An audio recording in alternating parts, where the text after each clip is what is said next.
after a person has served their time behind bars for a crime, it can be tough getting back into the community. Now there's a new program helping women with the process, Breaking the Cycle.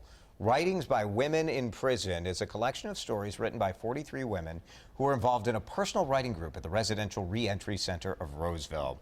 So happy to have Joan Moses, the book's author, and Tracy Harris, the social service coordinator who runs the Reentry Center. Thank you both so much for coming in. Thank you for having me. This is so interesting. Why don't we start with this, the personal writing group, Tracy? What was the goal of that?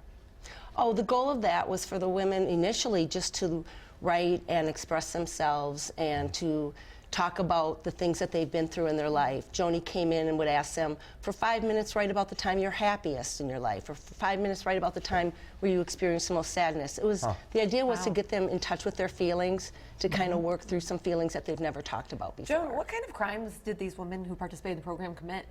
Well, Tracy can better answer that. Yeah. I don't go into the crimes with them, but I know many of them were addicted to a substance or else, they had substance robbery. abuse.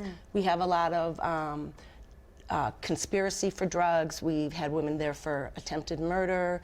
We've had robbery, white-collar crimes, You financial name it. crimes. Everything. Yeah, unbelievable. And so, what was the experience like for you, Joan? Kind of hearing these personal stories and helping put this together. Well, it's wonderful having them bare their souls and their lives. Humbling in a way, right? Yes. That they trust you with that. And I asked them questions about their past, present, and future.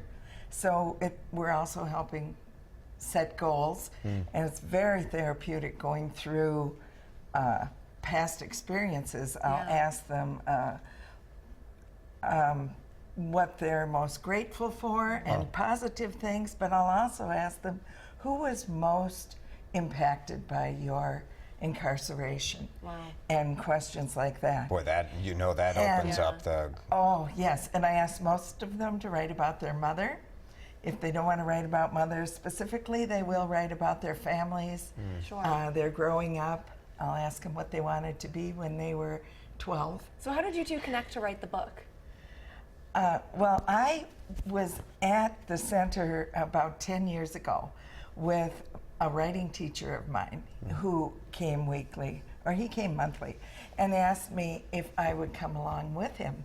And I loved it, but my own life, I was a caregiver and working full-time, and it didn't allow time for me to continue doing this. So after my husband passed away from pancreatic cancer in 2012, I started working on how am I going to reinvent my life. Interesting. Well, in a way, you have something in common with these women, then. Yes. You're reinventing their life. And, and by going through this writing project, Tracy, I imagine this helps them to at least get thinking about how things are going to go. Well, it does. It's really empowering for them. I would say at least 90% of the women at our facility who've been involved in the criminal justice system have experienced some kind of trauma in their life. So it gets them to maybe think about it and talk about it. You know, the saying, your secrets are you're only as sick as your secrets.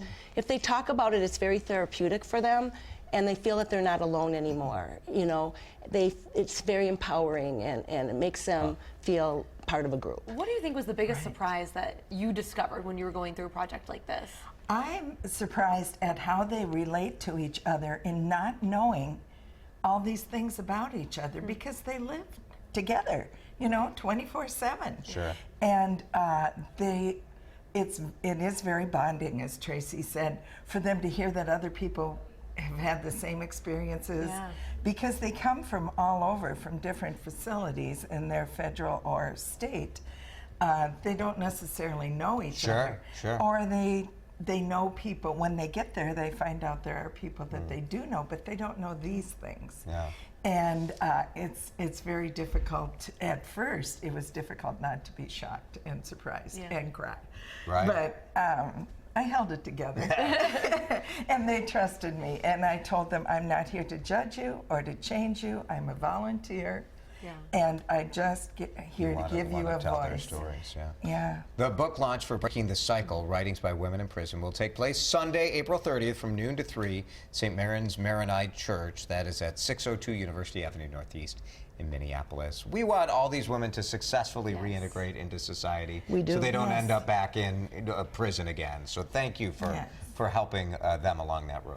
Thank Really you. appreciate you guys being with us. Congratulations. Thank you for having us.